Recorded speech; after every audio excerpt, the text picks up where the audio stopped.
اعوذ باللہ من الشیطان الرجیم بسم اللہ الرحمن الرحیم۔ سبق نمبر 2 کی ابتدا کر رہے ہیں۔ فصاحت کلام کے حوالے سے گفتگو ہوگی۔ وہ کہتے ہیں کہ وفصاحت الکلام سلامتہ من تنافر الکلمات مجتمعتاً۔ وفصاحت الکلام، فصاحت کلام یہ ہے کہ وہ خالی ہو تنافر کلمات سے جو اس میں جمع ہو گئے ہیں۔ کچھ کلمات ایسے جمع ہو گئے ہیں جن کی وجہ سے تنافر پیدا ہو رہا ہے، اس سے خالی ہو۔ ومن ضعف التالیف، اور ضعف تالیف سے خالی ہو۔ ومن تاکید مع فصاحت کلمات ہی، اور تاکید سے خالی ہو، چاہے وہ لفظی ہو چاہے معنوی ہو، اس سے خالی ہونا چاہیے۔ مع فصاحت کلمات ہی، اس صورت میں کہ بے شک اس کلام میں وہ کلمات جتنے بھی اس نے جمع کیے ہیں سب کے سب فصیح ہیں، اس کے باوجود اس کے کلام میں تنافر پایا جا رہا ہے، اس کے کلام میں ضعف تالیف پایا جا رہا ہے، اس کے کلام میں تاکید پایا جا رہا ہے، تاکید پائی جا رہی ہے، تو پھر جو ہے کیا ہے، وہ کلام فصیح نہیں ہے۔ اگر ان چیزوں سے پاک ہوگا، فصیح کلمات بھی ہوں، ان کلمات کے فصیح ہونے کے ساتھ ساتھ اس کے کلام میں یہ 3 عیب نہ پائے جائیں تو تب وہ کلام بھی فصیح ہوگا۔ جیسے وہ کہتے ہیں آگے، وہ کہتے ہیں کہ فالتنافر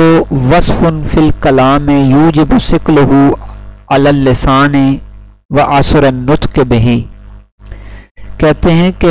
تنافر جو ہے، اس کی تعریف کر لیں۔ کلام کے اندر جو تنافر ہے اس کی کیا صورت ہوتی ہے؟ کلام میں تنافر کے بارے میں وہ کہتے ہیں کہ یہ ایسا وصف ہے کلام کے اندر جو ثقل کو واجب کر دیتا ہے زبان پر، علی اللسان، زبان پر اس کلام بھاری ہو جاتا ہے، وعسر النطق، کے بولنے میں دشواری ہوتی ہے بہی، اس کلام کو۔ نحو جیسے فی رفع عرش الشرع مثلک یشرع ولیس قرب قبر حرب قبر کریم متا امدحہ والورا معی و اذا ما لمتہ وحدی۔ اب یہ کلام جو ہے، شعر کو پڑھو ایک دفعہ، میں نے تو پڑھا ہے تو آپ بھی ایک دفعہ اس کو پڑھ کر دیکھیں کہ اس کو پڑھنے میں کتنی دقت ہو رہی ہے، کتنا مشکل پیش آ رہی ہے کہ بار بار ایک عرش شرع مثل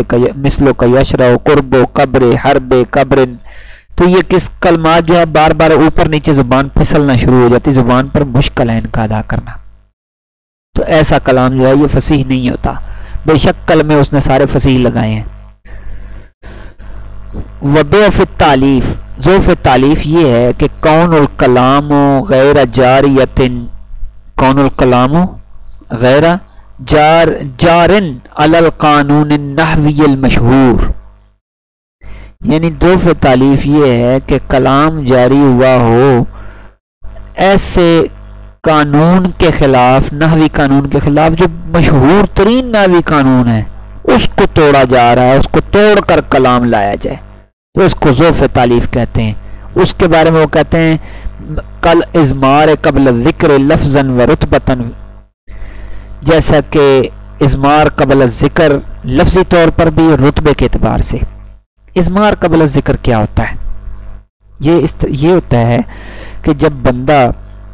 کلام کرتا ہے، مثال کے طور پر علی کی بات چلتی ہے، ہم علی کی بات کرتے ہیں کہ علی ایسے ہے، علی ویسے ہے، علی صبح سویرے اٹھتا ہے، علی پھر ایسے کرتا ہے، علی پھر جو ہے وہ کھانا کھاتا ہے، علی نماز پڑھتا ہے، علی قرآن پڑھتا ہے، علی سکول جاتا ہے، بار بار علی علی کا کلمہ بولتے ہوئے زبان بڑی عجیب عجیب سی لگتی ہے اور کلام بھی بڑا عجیب سا ہو جاتا ہے، تو سننے والا جو ہے نا عجیب سا محسوس کرتا ہے۔ اگر اسی جگہ پر ہم یہ علی کا تذکرہ کر دیتے ہیں، ہم کہتے ہیں علی صبح سویرے اٹھا، پھر اس نے ہاتھ دھوئے، پھر اس نے جو ہے وضو کیا، پھر اس نے اپنے ماں باپ کو سلام کیا، پھر اس کے بعد اس نے نماز پڑھی، پھر اس نے جو ہے کھانا کھایا، پھر وہ اس کے بعد سکول گیا، تو یہاں جو ہے اس طرح کلمات ذکر کیے جائیں اس کے ساتھ، یا وہ کے کلمے کے ساتھ، یا اس کے کلمے کے ساتھ اس کی طرف ضمیر کو لوٹایا جائے، اشارہ کر دیا جائے، تو یہی ہے اضمار یعنی ضمیر کا نکالنا، یعنی نام کا پہلے تذکرہ ہو چکا ہے، اب بار بار اس کے تذکرے کی ضرورت نہیں، ضمیر کے ساتھ اس کی طرف اشارہ کر دیا جاتا ہے، ہوا ضمیر کے ساتھ وہ یا اس کہہ کر اشارہ کر دیا جاتا ہے، اس نے ایسے کیا یا وہ ادھر گیا۔ اگر نام ذکر ہی نہیں کیا، آپ مطلب کہہ دیتے ہیں کہ وہ صبح سویرے اٹھا، اس نے پھر وضو کیا، اس نے نماز پڑھی، اس نے ایسے کیا، اس نے ایسے کیا، بعد میں کہتے ہیں علی جو ہے وہ سکول گیا، تو یہاں علی کا تذکرہ ہوا نہیں، پہلے ہی اس کر دیا، تو سننے والا بھی کہے گا بھائی اس کا دماغ خراب ہوا ہے، کس کی بات کر رہا ہے، نام تو بتا ہے کون، بعد میں آپ کہتے ہیں علی، کہتے ہیں اچھا پہلے بتا تو صحیح نا، علی کی بات کر رہا ہے۔ تو یہ وہ بات ہے کہ نام ذکر کیا نہیں ہے، ذکر کرنے سے پہلے ضمیریں اس کی طرف لوٹائی جا رہی ہیں کہ اس نے ایسے کیا، اس نے ایسے کیا، ہوا وغیرہ کے ساتھ اشارہ کیا جاتا ہے، ضمیر ازمار کے ساتھ۔ ازمار جو ہے قبل ذکر جو ہے، اس سے مراد یہی ہے کہ ذکر سے پہلے ضمیر کو ذکر کر دینا، نام کا ذکر آیا نہیں تو ضمیر پہلے آ گئی ہے، جیسے کہ وہ کہتے ہیں، یہ شعر ہے، جزا بنوہ ابا الغیلان عن کبیر وحسن فعل کما یجزا سنمارو۔ یہاں وہ کہتے ہیں کہ بنوہ میں جو ہو ضمیر ہے یہ لوٹ رہی ہے ابا الغیلان کی طرف، ابا الغیلان پہلے آنا چاہیے تھا اور بنوہ بعد میں آنا چاہیے تھا،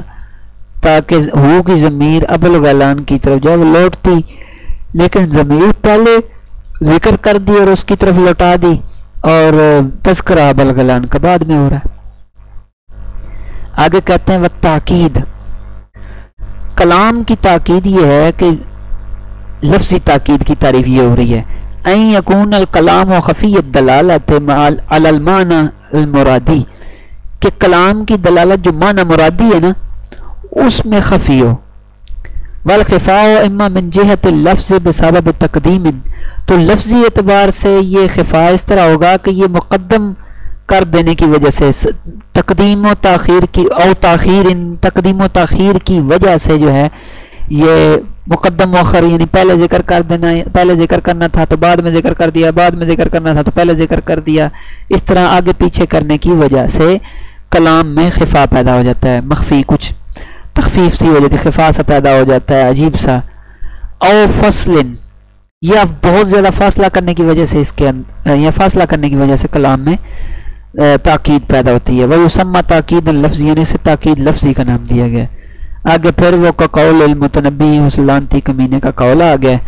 جفخت وهم لا يجفخون بهم شیام علی الحسب الاغر دلائل، یہاں اصل میں کلمہ یہ تھا جفخت بہم، بہم دیکھیں آگے آ گیا ہے، جفخت کے فوراً بعد بہم آنا تھا، شیام علی الحسب الاغر یہ اس کے فوراً بعد آنا تھا، تو اغر پھر اس کے بعد دلائل یہ پورا اسی طرح بعد میں آنا تھا، پھر وہم لا یجفخون بہا یہ کلمہ جو ہے بعد میں آنا تھا، تو ترتیب انہوں نے آگے پیچھے کر دیا، جس طرح کہ یہ اگلے صفحے پر انہوں نے دیا نا کہ جفخت بہم شیام دلائل علی الحسب الاغر وہم لا یجفخون بہا، یہ جو ہے وہم لا یجفخون بہا اس کو بعد میں ذکر کرنا تھا، یہ پہلے کلمے میں آ رہا ہے، یہ دیکھیں پچھلے صفحے پر یہ پہلے ابتدائی کلمے کے اندر آ رہا ہے۔ پھر اس کے بعد وہ کہتے ہیں وَإِمَّا مِن جِهَةِ الْمَعْنَى بِسَبَبِ اسْتِعْمَالِ مَجَازًا وَكِنَایَةً مجازات و کنایات، وہ کہتے ہیں کہ پھر جو ہے معنوی لحاظ سے یہ ہے کہ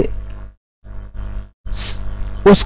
معنوی لحاظ سے اس کا سبب یہ ہے کہ وہ استعمال ہوا مجازی طور پر یا کنایا طور پر، یا اس کلمے کو مجازن یا کنایتن لے کر آئے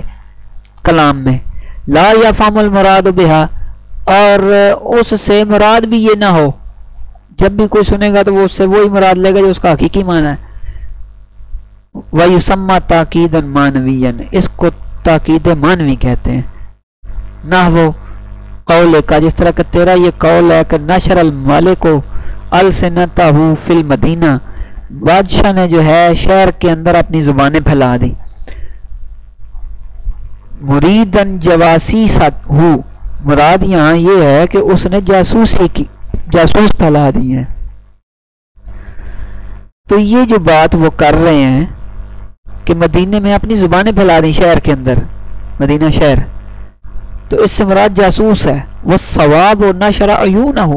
حقیقت میں تو چاہیے تو یہ تھا، والصواب اصل میں تو چاہیے یہ تھا، ٹھیک کلمہ یہ تھا کہ نشر عیونہ، کہ اس نے اپنی آنکھیں پھیلا دی۔ آنکھ جو ہے حقیقت میں عرف عام میں، عرف میں عیون کا کلمہ جو ہے یہ جاسوس پر بھی بولا جاتا ہے۔ عین آنکھ بھی ہوتی ہے، عین چشمہ بھی ہوتا ہے، اور عین جاسوس بھی ہوتا ہے۔ یہ تینوں معنوں کے لیے یہ کلمہ استعمال ہوتا ہے، جبکہ یہاں اس نے السنتہ زبان کا کلمہ استعمال کیا۔ زبان کا تعلق جاسوسی سے نہیں بلکہ لڑائی جھگڑے سے ہے، نعوذ باللہ۔ ویسے ذکر و اذکار سے زبان کا تعلق بھی ہے، زبان تو زیادہ تر زبان کی وجہ سے جھگڑے ہی ہوتے ہیں،